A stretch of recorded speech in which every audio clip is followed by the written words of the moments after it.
Specifically സൂര്യനെക്കുറിച്ച് മാത്രമായിട്ടുള്ള പഠനങ്ങൾ നടത്തുവാൻ India വിക്ഷേപിച്ചിട്ടുള്ള ഉപഗ്രഹമാണ് Aditya L1 എന്ന് പറയുന്നത്.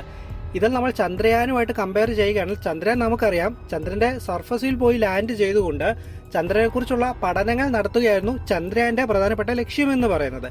എന്നാൽ ആദിത്യ L1ന്റെ കാര്യം നമ്മൾ എടുക്കുകയാണെങ്കിൽ ഭൂമിയിൽ നിന്നും ഒരു പ്രത്യേക അകലം കിലോമീറ്ററുകൾക്കപ്പുറം പോയി നിലയുറപ്പിക്കുകയും അവിടെ ഒരു ഹാലോ ഓർബിറ്റ് ചെയ്തുകൊണ്ട് സൂര്യനെ കുറിച്ച് പഠനം നടത്തുകയാണ് ചെയ്യുന്നത്.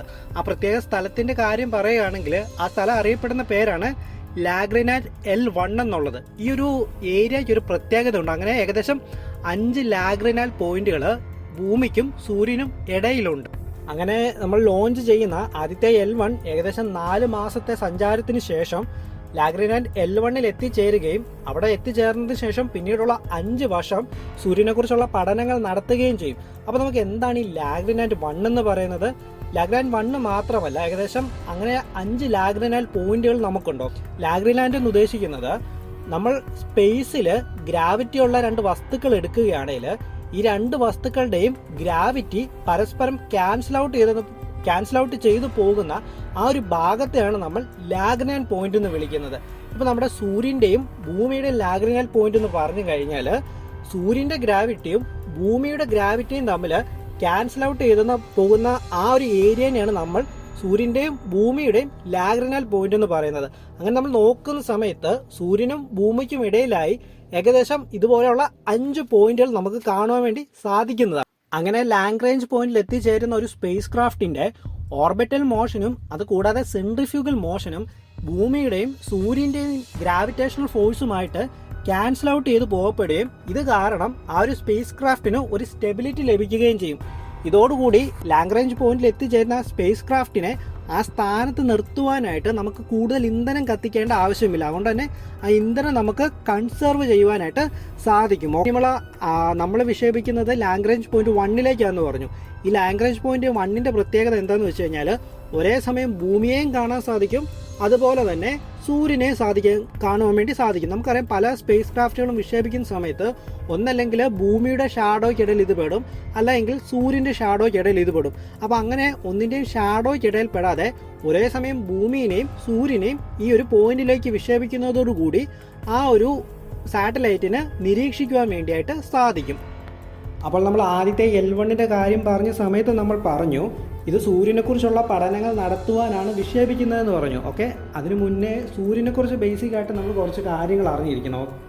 അതായത് ഏകദേശം ഭൂമിയുമായിട്ട് കമ്പയർ ചെയ്യുന്ന സമയത്ത് ഭൂമിയെക്കാളും 109 ടൈംസ് ഡയമീറ്റർ വലുപ്പമുള്ള ഏകദേശം ഭൂമിയെക്കാളും 3,33,000 ടൈംസ് ഭാരമുള്ള ഏകദേശം 13 ലക്ഷത്തോളം ഭൂമിയെ ഉൾക്കൊള്ളുവാൻ സാധിക്കുന്ന ഒരു സെലസ്റ്റിയൽ ബോഡിയാണ് നമ്മുടെ സൂര്യൻ എന്ന് പറയുന്നത്. ഭൂമിയെ പോലെ തന്നെ സൂര്യന് പലതരത്തിലുള്ള ലെയറുകളുണ്ട്. അതിൽ നമ്മുടെ ഭൂമിയുടെ തുല്യമായിട്ടുള്ള കോറ്, മാൻഡില്, ക്രസ്റ്റ് അങ്ങനെയുള്ള ലെയറുകളും ഉണ്ട്. ഓക്കെ, അപ്പോൾ ഇതിൻ്റെ കാര്യം പറയുകയാണെങ്കിൽ സൂര്യനുള്ളിൽ ന്യൂക്ലിയർ ഫ്യൂഷൻ നടക്കുന്നത് അതിൻ്റെ കോറിലാണ്. ഓക്കെ, അവിടെ വെച്ച് ഹൈഡ്രജനും ഹീലിയവും പോലെയുള്ള ലൈറ്റർ ആയിട്ടുള്ള എലമെൻറ്റുകൾ ഫ്യൂസ് ചെയ്തിട്ട് കുറച്ചും കൂടെ ഹെവിയർ ആയിട്ടുള്ള എലമെൻറ്റുകൾ ഫോം ചെയ്യും. ഓക്കെ, പലതരത്തിലുള്ള എനർജികൾ പ്രൊഡ്യൂസ് ചെയ്യും. നമ്മൾ ഭൂമിയിൽ നിന്ന് അനുഭവിക്കുന്ന ചൂടും വെളിച്ചവും ഒക്കെ ആ രീതിയിൽ വരുന്ന എനർജികളാണ്. ഓക്കെ, അപ്പോൾ ഈ കോറിൻ്റെ തൊട്ട് റൈറ്റ് ആഫ്റ്റർ ആയിട്ടാണ് റേഡിയോ ആക്റ്റീവ് സോൺ കാണപ്പെടുന്നത്. സൂര്യൻ്റെ ഏകദേശം 70% അതിൻ്റെ ഡയമീറ്റർ വരുന്നത് ഈ റേഡിയോ ആക്റ്റീവ് സോൺ കാരണമാണ്. അതുകൂടാതെ പിന്നീട് വരുന്നതാണ് ഈ റേഡിയോ ആക്റ്റീവ് സോൺ കഴിയുമ്പോൾ തന്നെ തൊട്ട് പുറകിലായിട്ടും അടുത്തത് വരും. അതാണ് അതിൻ്റെ കൺവെക്റ്റീവ് സോൺ എന്ന് പറഞ്ഞത്. ഈ കൺവെക്റ്റീവ് സോൺ എന്ന് പറഞ്ഞു കഴിഞ്ഞാൽ നമുക്ക് ഭൂമിക്കടിയിൽ ഒരു കൺവെക്റ്റീവ് സോൺ ഉണ്ട്. ഓക്കെ, അത് എന്തുകൊണ്ടാണ് കൺവെക്റ്റീവ് സോൺ എന്ന് പറയുന്നത്? അവിടെ എനർജി ട്രാൻസ്ഫർ ചെയ്യുന്നത് കൺവെൻഷൻ മൂലം എനർജി ട്രാൻസ്ഫർ ചെയ്യുന്നതുകൊണ്ടാണ് അതിനെ കൺവെക്റ്റീവ് സോൺ എന്ന് വിളിക്കുന്നത്. ഓക്കെ, അതുപോലെ തന്നെ സൂര്യനിലും ഇതുപോലൊരു കൺവെക്റ്റീവ് സോൺ ട്രാൻസ്ഫർ ചെയ്യുന്നത് കൺവെൻഷൻ മൂലമാണ്. ഓക്കെ, അപ്പോൾ അതുകൊണ്ടാണ് ആ ലെയറിന് കൺവെക്റ്റീവ് സോൺ എന്നുള്ള പേര് ലഭിക്കും. ഇതിന് ശേഷം വരുന്ന അടുത്ത ലെയറാണ് ഫോട്ടോസ്ഫിയർ എന്ന് പറയുന്നത്. ഫോട്ടോസ്ഫിയർ എന്ന് പറയുന്നത് സൂര്യൻ്റെ സർഫസ് എന്നറിയപ്പെടുന്ന ലെയറാണ് ഫോട്ടോസ്ഫിയർ എന്ന് പറയുന്നത്. ഇതിൻ്റെ പ്രത്യേകത എന്ന് പറഞ്ഞു കഴിഞ്ഞാൽ നമുക്കൊരു എർത്തുമായിട്ട് കമ്പയർ ചെയ്യുമ്പോൾ നമുക്കുള്ളതുപോലൊരു സർഫസ് ഒന്നും സൂര്യനില്ല. പിന്നീട് പകരം സൂര്യൻ്റെ ഏറ്റവും ലോവസ്റ്റ് ആയിട്ടുള്ള ലെയർ എന്നുള്ള കാര്യം കൊണ്ടാണ് നമ്മൾ ഫോട്ടോസ്ഫിയറിനെ സൂര്യൻ്റെ സർഫസ് എന്ന് വിളിക്കുന്നത്. സൂര്യൻ്റെ ബാക്കി ലെയറുകളുമായിട്ട് നമ്മൾ കമ്പയർ ചെയ്യുവാണെങ്കിൽ താരതമ്യേന ഫോട്ടോസ്ഫിയറിലേക്ക് വരുന്ന സമയത്ത് അവിടെ ടെമ്പറേച്ചർ കുറവായിരിക്കും. ഏകദേശം 5500 ഡിഗ്രി സെൽഷ്യസ് മാത്രമേ ഫോട്ടോസ്ഫിയറിൽ ടെമ്പറേച്ചർ അനുഭവപ്പെടുന്നുള്ളൂ. ഇതും കഴിഞ്ഞ് മുന്നോട്ട് പോകുന്ന സമയത്ത് പിന്നീട് കാണപ്പെടുന്ന ലെയറാണ് ക്രോമോസ്ഫിയർ എന്ന് പറയുന്നത്. ക്രോമോസ്ഫിയറിലേക്ക് എത്തിപ്പെടുന്നതോടുകൂടി നമ്മുടെ സൂര്യൻ്റെ ടെമ്പറേച്ചർ വീണ്ടും കൂടുവാൻ വേണ്ടി തുടങ്ങും. അത് ഏകദേശം അതിൻ്റെ താഴ്ഭാഗങ്ങളിൽ 6000 ഡിഗ്രി സെൽഷ്യസും പിന്നീട് ഉയരങ്ങളിലേക്ക് പോകും തോറും അത് ഏകദേശം 20000 ഡിഗ്രി സെൽഷ്യസിലേക്ക് വരെ എത്തിച്ചേരും. അപ്പോൾ ഇത് കഴിഞ്ഞിട്ട് തൊട്ടടുത്തതായിട്ട് വരുന്നതാണ് ട്രാൻസിഷൻ റീജിയൻ. ഈ ട്രാൻസിഷൻ റീജിയൻ എന്ന് പറയുന്നത് സൂര്യൻ്റെ അടുത്ത ലെയറായിട്ടുള്ള കൊറോണയിലേക്ക് എത്തിച്ചേരുന്നതിന് മുന്നേ കൊറോണയ്ക്കും നമ്മുടെ ക്രോമോസ്ഫിയറിനും നടുക്കായിട്ട് കാണപ്പെടുന്ന ഒരു ലെയറാണ് ട്രാൻസിഷൻ സോൺ എന്ന് പറയുന്നത്. വൺസ് കൊറോണയിലേക്ക് എത്തിക്കഴിഞ്ഞാൽ ടെമ്പറേച്ചർ വളരെ കൂടുകയും ഏകദേശം 13 ലക്ഷം ഡിഗ്രി സെൽഷ്യസ് വരെ എത്തിച്ചേരുകയും ഈ ഒരു പ്രദേശങ്ങളിൽ ഹോട്ടായിട്ടുള്ള പ്ലാസ്മയായിരിക്കും കാണപ്പെടുന്നതെന്ന് പറയുന്നത്. അപ്പോൾ നമുക്കൊരു ചോദ്യം വരാം, സൂര്യൻ്റെ നമ്മുടെ ഫോട്ടോസ്ഫിയറിലേക്ക് എത്തിച്ചേരുന്നതോടുകൂടി ടെമ്പറേച്ചർ വളരെ കുറഞ്ഞിട്ട് പിന്നീട് മുകളിലേക്ക് പോകുന്ന സമയത്ത് എന്തുകൊണ്ട് 5000 ഡിഗ്രി ആയിരുന്നത് മുകളിലേക്ക് പോകുന്ന സമയത്ത് 13 ലക്ഷം ഡിഗ്രി വരെ എത്തിച്ചേരുന്നു എന്നുള്ളത്? അപ്പോൾ ഇതിന് ഇന്ന് വരെ സയൻറ്റിഫിക് ആയിട്ടുള്ള ഒരു എക്സ്പ്ലനേഷൻ ഒരു ശാസ്ത്രജ്ഞനും കൊടുക്കുവാൻ വേണ്ടി സാധിച്ചിട്ടില്ല. പലർക്കും അവരുടേതായിട്ടുള്ള തിയറീസ് ഉണ്ട്, പക്ഷെ അതൊന്നും ഒരു സയൻറ്റിഫിക് ആയിട്ടുള്ള ഒരു പ്രോപ്പറായിട്ട് അംഗീകരിച്ചതായിട്ടുള്ള കാര്യങ്ങളിലേക്ക് ഇതുവരെ എത്തിപ്പെട്ടിട്ടില്ല. ഓരോരുത്തർ അവരായിട്ടുള്ള പല ഡെഫിനേഷൻസ് കൊണ്ടുവന്നിട്ടുണ്ട് എന്നുള്ളതല്ലാതെ. നമ്മൾ ഭൂമിയിൽ നിന്ന് നോക്കുന്ന സമയത്ത് നമ്മൾ സൂര്യൻ്റെ കാണപ്പെടുന്ന ലെയർ എന്ന് പറയുന്നത് ഫോട്ടോസ്ഫിയറാണ്. ഇനി ഇതൊരു എക്ലിപ്സിൻ്റെ സമയത്താണ് നമ്മൾ സൂര്യനെ നോക്കുന്നതെങ്കിൽ അപ്പോൾ നമ്മൾ കാണുന്നതെന്ന് പറയുന്നത് ക്രോമോസ്ഫിയറാണ്.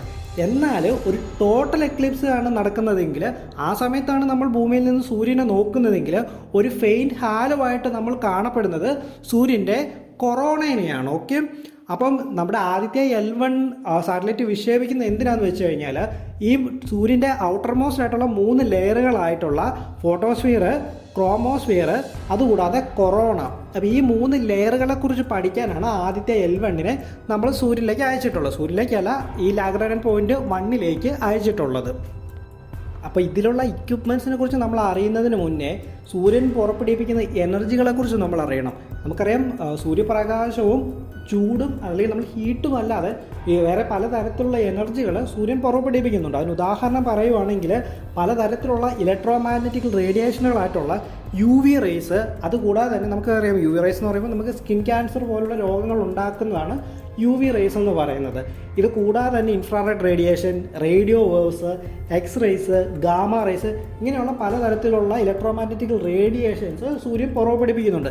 ഇതിൽ എക്സ് റേസിൻ്റെയും ഗാമ റേസിൻ്റെ ഒക്കെ കാര്യം പറയുന്ന സമയത്ത് ഇതും മനുഷ്യന് ഭയങ്കര ഹാർംഫുൾ ആയിട്ടുള്ള ഒന്നാണ്. പക്ഷേ ഇത് നമ്മുടെ ഭൂമിയിലേക്ക് എത്തിച്ചേരാത്തത് ഭൂമിയുടെ അറ്റ്മോസ്ഫിയർ കാരണം. അറ്റ്മോസ്ഫിയർ ഇതിനെ തടഞ്ഞു നിർത്തും. ഓക്കെ, ഇത് കൂടാതെ സൂര്യനിൽ നിന്ന് പുറപ്പെടുവിക്കുന്ന മറ്റൊന്നാണ് സോളാർ വിൻഡ് എന്ന് പറയുന്നത്. ഓക്കെ, സോളാർ വിൻഡ് എന്ന് പറഞ്ഞാൽ ബേസിക്കലി ചാർജുള്ള പ്രോട്ടോൺസിനെയും ഇലക്ട്രോൺസിനെയാണ് നമ്മൾ സോളാർ വിൻഡ് എന്ന് പറയുന്നത്. അപ്പോൾ ഈ സോളാർ വിൻഡ് എന്ന് പറയുന്നത് നമ്മുടെ എർത്തിൻ്റെ മാഗ്നറ്റിക്കൽ ഫീൽഡുമായിട്ട് ഇൻ്റർഫെയർ ചെയ്യുന്ന സമയത്താണ് നോർത്തേൺ ലൈറ്റ് എന്ന് പറയുന്ന പ്രതിഭാസം ഭൂമിയിലെ നമ്മുടെ നോർത്തേൺ ഹെമിസ്ഫിയറിലുള്ള രാജ്യങ്ങളായിട്ടുള്ള സ്വീഡന്, ഫിൻലാൻഡ്, ഐസ്ലാൻഡ് ഇങ്ങനെയുള്ള പ്രദേശങ്ങളിൽ നിന്ന് നോക്കുന്ന സമയത്ത് നോർത്തേൺ ലൈറ്റ് എന്ന രീതിയിൽ നമ്മൾ കാണപ്പെടുന്നത് ഭൂമിയുടെ മാഗ്നറ്റിക്കൽ ഫീൽഡുമായിട്ട് ഈ പറയുന്ന സോളാർ വിൻഡിലുള്ള പ്രോട്ടോൺസും ഇലക്ട്രോൺസും തമ്മിൽ ഇൻ്റർഫെയർ ചെയ്യുന്നതാണ്. ഓക്കെ, ഇത് കൂടാതെ പറയുവാണെങ്കിൽ CMEs ഇജക്ഷൻസ് ചെയ്യുന്നുണ്ട്. ഓക്കെ, CME എന്ന് പറഞ്ഞാൽ കൊറോണൽ മാസ് ഇജക്ഷൻസിനാണ് CME എന്ന് പറയുന്നത്.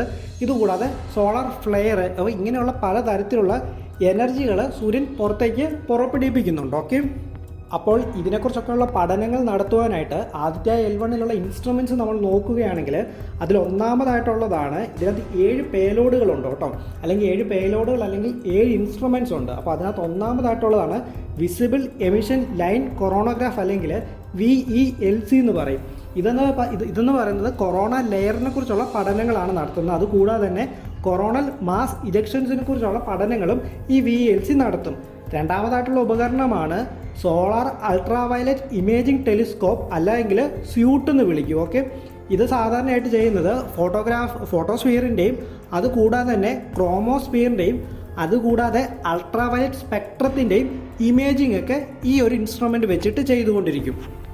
മൂന്നാമതായിട്ടുള്ള ഇൻസ്ട്രുമെൻ്റ് ആണ് solar low energy X-ray spectrometer, അല്ലെങ്കിൽ സോളസ് എന്ന് വിളിക്കും. നാലാമതായിട്ടുള്ള ഉപകരണമാണ് high energy L1 orbiting X-ray spectrometer, അല്ലെങ്കിൽ HEL-1OS എന്ന് വിളിക്കും. അപ്പോൾ ഈ രണ്ട് ഇൻസ്ട്രുമെൻറ്റ്സ് ചേർന്നിട്ട് സൂര്യനിൽ നിന്നും എമിറ്റ് ചെയ്യുന്ന എക്സ്റേസിനെ കുറിച്ചുള്ള പഠനങ്ങൾ നടത്തും. ഓക്കെ, അത് സോളാർ ഫ്ലെയറിൻ്റെ സമയത്ത് എമിറ്റ് ചെയ്യുന്ന എക്സ്റേസ് ആയിക്കോട്ടെ, അല്ലാതെ നോർമലി എമിറ്റ് ചെയ്യുന്ന എക്സ്റേസ് ആയിക്കോട്ടെ.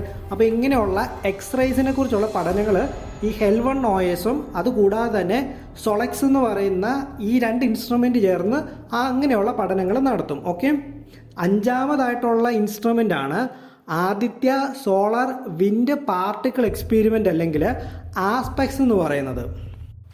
ആറാമതായിട്ടുള്ള ഇൻസ്ട്രുമെൻ്റ് ആണ് plasma analyser package four Aditya, അല്ലെങ്കിൽ പപ്പ എന്ന് വിളിക്കൂ. ഓക്കെ, PAPA പപ്പ. ഓക്കെ, അത് കഴിഞ്ഞിട്ട് ഏഴാമതായിട്ടുള്ള പേലോഡാണ് മാഗ്നെറ്റോമീറ്റർ, അല്ലെങ്കിൽ മാഗ് എന്ന് വിളിക്കുന്നത്. ഓക്കെ, അപ്പോൾ ഇത്രയും ഉപകരണങ്ങളുടെ സഹായത്തോടു കൂടി നമ്മൾ സൂര്യനെക്കുറിച്ചുള്ള പഠനങ്ങൾ ആദിത്യ L1 ഉപയോഗിച്ചുകൊണ്ട് നടത്തുകയാണ് ചെയ്യുക എന്ന് പറയുന്നത്. ഓക്കെ, അതിൽ ഈ 7 പേലോഡുകളിൽ 4 എന്ന് പറയുന്നത് ഡയറക്റ്റ്ലി സണ്ണിന്, അതായത് സൂര്യന് നേരെ തിരിച്ചു വെച്ചിരിക്കുകയായിരിക്കും. ഓക്കെ, ബാക്കിയുള്ള 3 പേലോഡുകൾ എന്ന് പറയുന്നത് L1 പോയിന്റിൽ ഇതുമായിട്ട് ബന്ധപ്പെട്ട മെഷർമെൻറ്റുകൾ എടുക്കുകയായിരിക്കും. അതായത് സൂര്യനിൽ നിന്ന് വരുന്ന എക്സ്റേസ്, അങ്ങനെയുള്ള പലതരത്തിലുള്ള മെഷർമെൻറ്റ്സ് ഈ L1 പോയിന്റുകളിൽ നിന്ന് എടുത്തുകൊണ്ടിരിക്കും ബാക്കിയുള്ള 3 എക്യുപ്മെൻറ്റ്സ് പ്രകാരം. ഓക്കെ, അപ്പോൾ ഇതാണ് ബേസിക്കലി ആദ്യത്തെ L1 മിഷൻ എന്ന് പറയുന്നത് കേട്ടോ. പിന്നീടുള്ള 5 വർഷങ്ങളിൽ ഈ 7 എക്യുപ്മെൻറ്റ്സിൻ്റെ സഹായത്തോടു കൂടി സൂര്യനെക്കുറിച്ചുള്ള വിവിധ പഠനങ്ങൾ നടത്തുന്നതിനെയാണ് നമ്മൾ ആദിത്യ L1 മിഷൻ എന്ന് ചുരുക്കപ്പേരിട്ട് വിളിക്കുന്നത്. ഓക്കെ, ആ L1 എന്ന് പറയുന്നത് ലാഗ്രനാറ്റ് 1 എന്നുള്ളതിൻ്റെ ചുരുക്കപ്പേരാണ്. ഓക്കെ, അപ്പോൾ ഇതിനോട് ഞാൻ വിട്ടുപോയൊരു കാര്യമുണ്ട്. Aditya L1 L1 means Aditya ലാഗ്രനാറ്റ് 1 എന്നുള്ളതാണ് കേട്ടോ.